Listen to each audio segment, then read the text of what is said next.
चित्रा, जब खेत पर किसान अपना काम करता है तो ट्रैक्टर उस समय उसका सबसे बड़ा औजार है, उसकी कर्म भूमि का। और आज उसी औजार से सबसे बड़ा संकेत भी और एक शक्ति प्रदर्शन सरकार को दिखा दिया है। लेकिन सवाल यही बाकी है कि बातचीत की टेबल पर जाने के लिए जो माहौल होना चाहिए वो शक्ति प्रदर्शन से तो नहीं हो पाएगा।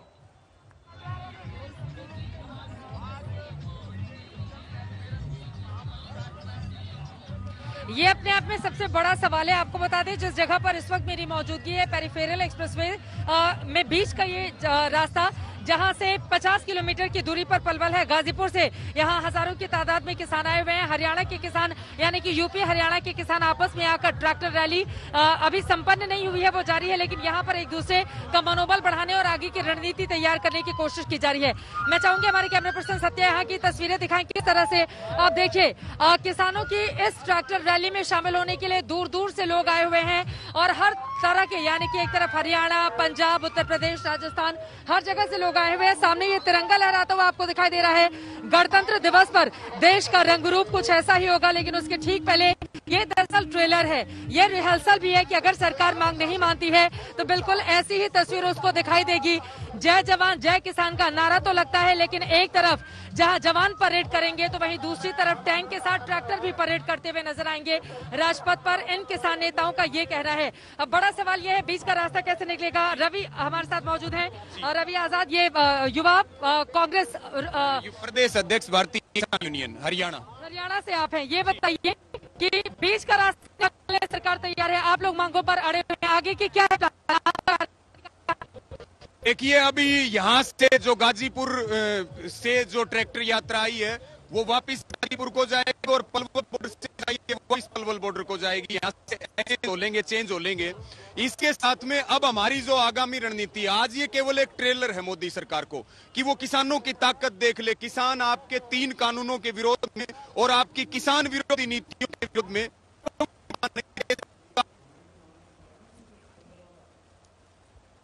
ठीक है चित्रा, आपके पास लौट रहे हैं। थोड़ी सी आवाज में हमें दिक्कत आ रही है, लेकिन किसानों की तकलीफ जो है वो एक जगह और वो हम लगातार ग्राउंड से दिखा भी दे रहे हैं। और आज जो शक्ति प्रदर्शन देखा गया है, कम से कम इस ट्रैक्टर रैली के जरिए, ट्रेलर है ये, असली झांकी दिखेगी 26 जनवरी को। इस बात का जिक्र किसान लगातार कर रहे हैं। मौसमी, आप जब सिंघू बॉर्डर पर मौजूद हैं, इस मौसम में बारिश के वक्त में भी किसान डटे हुए हैं। बेशक उनके बिस्तर गीले हो गए हैं, टेंट के भीतर पानी घुस आया है, उसके बावजूद डटे हुए हैं।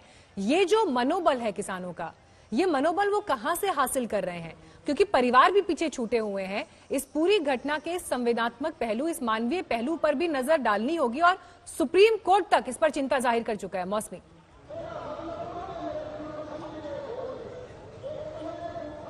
एकदम मीनाक्षी, आपने सही कहा कि कहीं ना कहीं ये आंदोलन क्यों आखिर सभी आंदोलनों से अपने आप को जुदा करता है। आप देखिए, ये कोई 1 हफ्ते की 2 हफ्ते की बात नहीं है।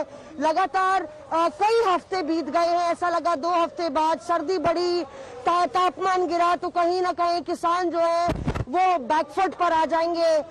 तीसरे चरण, चौथे चरण, लगातार अलग अलग चरणों में जब बातचीत हुई, हर बार किसानों ने वही दोहराया। और यहाँ पे मैं लगातार कवर करती आ रही हूँ, जो हमने एक जज्बा देखा, एक इंसानियत देखी, वो इंसानियत और वो संघर्ष की डोर यहाँ पे किसानों को लगातार और मजबूत करती रही और उनमें जोश भरती रही। हमने देखा कि बहुत बड़े बुजुर्ग हैं, वो बेहद बीमार हैं, चल नहीं सकते, पर यहीं पे ट्रैक्टर पर बैठ के वो इस आंदोलन को बुलंद कर रहे हैं। एक महिला है, उसकी 1 साल की बच्ची है, 4 साल की बच्ची है, उन दोनों को लेके वो एक टेंट लगा के बारिश में, सर्दी में संघर्ष कर रही है। तमाम युवा स्टूडेंट्स हैं जो बड़े बुजुर्गों के कपड़े धो रहे हैं, स्कूल के बच्चे हैं जो अपनी ऑनलाइन क्लास अटेंड ना करके यहाँ पे आए हुए हैं। और ऐसे IIT प्रोफेसर्स और बड़े प्रोफेसर्स देखे जो यहाँ पे एक स्वच्छता अभियान चला रहे हैं, शौचालय खोल रहे हैं और अलग अलग पहलुओं में जिस तरह से ये इंसानियत की एक अलग तस्वीर देखने को मिली है, वो अपने आप में एक मिसाल उसने कायम किया। और उससे मनोबल भी किसानों का बढ़ा कि हम अकेले नहीं हैं। और यही वजह है कि कहीं ना कहीं सरकार के लिए परेशानी का सबब लगातार बना हुआ है। मीनाक्षी कुमार, आप बीते कई दिन से लगातार डटे हुए हैं, चाहे गाजीपुर बॉर्डर से आप कवर कर रहे हो, सिंघू बॉर्डर से कवर कर रहे हो। एक बहुत बड़ी तस्वीर जो आंदोलन की दिखाई देती है वो ये कि रणनीति बहुत साफ और स्पष्ट है किसानों की, कहीं कोई संशय या कोई दुविधा मन में नहीं है। उन्हें पता है कि आज इस कदम पर बात नहीं सुनी गई तो अगला कदम किस लेवल पर लेकर जाना है और उसका अगला कदम जो है वो क्या होगा। सरकार के पास क्या प्लान है, क्योंकि बार बार बात तो वहीं अटकती है, कानून वापस नहीं होगा, वो कहते हैं कि कानून वापस लीजिए। देखिए, सरकार के पास साफ तौर पर यही कहना है कि बिल्कुल कानून वापसी तो नहीं होगी, संशोधन हो सकता है और संशोधन को लेकर के तैयार है सरकार, ब्लूप्रिंट तैयार करके रखी हुई है, बार बार प्रस्ताव भी दे रही है।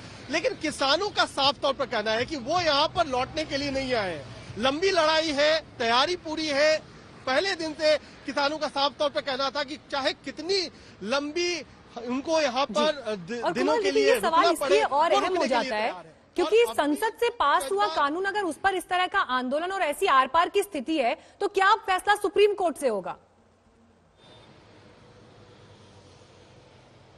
बिल्कुल, और इसीलिए 11 तारीख को जो सुप्रीम कोर्ट में सुनवाई होगी मीनाक्षी, वो काफी अहम होने वाली है, क्योंकि एक तरीके से जो रस्साकशी है सरकार के बीच में और किसान नेताओं के बीच में वो खत्म नहीं हो रही है। जो डेडलॉक बना हुआ है वो लगातार जारी है। कल एक शायद सरकार के पास एक मौका होगा किसानों के साथ बैठ करके इसको सुलझाने का, समझाने का किसानों को। लेकिन अगर वो फेल होता है तो निगाह जो होगी वो 11 तारीख को जो सुनवाई होनी है सुप्रीम कोर्ट में उसी पर होगी, क्योंकि बड़ी तादाद में किसान हैं, हजारों की संख्या में अलग अलग बॉर्डरों पर किसान बैठे हुए हैं। ऐसे में उनके स्वास्थ्य से संबंधी जो समस्याएं हैं, उसकी चिंताएं हैं, लगातार किस तरीके से आगे आने वाले समय में कानून व्यवस्था की स्थिति रहेगी उसकी अपनी चिंता है। दिल्ली में 26 जनवरी का पूरा आयोजन करना है, उसके बाद बजट सत्र है, तो सरकार की चिंता कई सारी है। तो ऐसे में सरकार के पास रास्ता यही बचता है कि या तो किसानों को समझाएं, कोई एक सुलह का फॉर्मूला तैयार करें, या फिर